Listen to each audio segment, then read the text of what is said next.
காசு தானே பழகா. அம்மா இப்பவும் சொல்லறேன் நான் உனக்கு குடுக்கறேன். குடுக்கறேன்னா யாரு எப்ப குடுக்கறது? பொண்ணுகிட்ட இப்போதைக்கு குடுக்க முடியும் இல்ல. ஆத்தா இன்னைக்கு நான் குடுத்துட்டேன், நாளைக்கு உனக்கு குடுப்பா. நீ வாங்கிட்டு போ பலகா, அவசரப்படாத. எத்தனை நாள்? 3ஆம் தேதியில இருந்தா? ஆமா பலகா, 3ஆம் தேதி வீடு. ரொம்ப நாள் ஆச்சு. விடு, நீ ஈஸியா சொல்ற. வீட்டுல உட்காந்து விடு, நான் போய் பேச்சு வாங்கி நீ பணத்துக்கு. நீ ஏன் பதில் சொல்ற? அம்மா நான் சொல்றேன். சொல்ல பதில. என் பொண்ணுக்கு ஆத்தா நான் குடுத்துட்டேன். என் பொண்ணு கையெல்லாம் உன் கைக்கு வந்ததுக்கு அப்புறம் நீ கொடுக்க வேண்டிய இடத்துல குடுத்துக்க பலகா. எப்ப வரும்? என் பொண்ணு கையில இருந்து பணம் எப்ப நீ வாங்குறியோ அப்ப உன் கைக்கு வந்து சேரும். இதுக்கு பேர் பதிலா? ஆத்தா நான் சொல்றது அதுதானம்மா. என்ன சொல்ற ஆத்தா? அம்மா இன்னைக்கு கொடுத்திருக்க, நாளைக்கு என் பொண்ணு கையால நீ வாங்கிட்டு போ பாலகான்னு சொல்றேன். நாளைக்கு?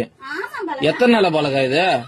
எத்தனை நாளா? இன்னைக்கு தானே சொல்றேன். இத்தனை நாளா எங்க போயிருந்தா? இத்தனை நாளும் அந்த பதில் சொன்னேன். என்ன சொன்னா குடுக்கறேன்னு.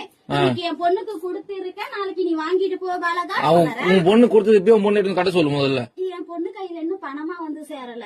அப்புறம் கொடுக்க வந்து சீரை தான் கொடுத்திருக்க இன்னைக்கு.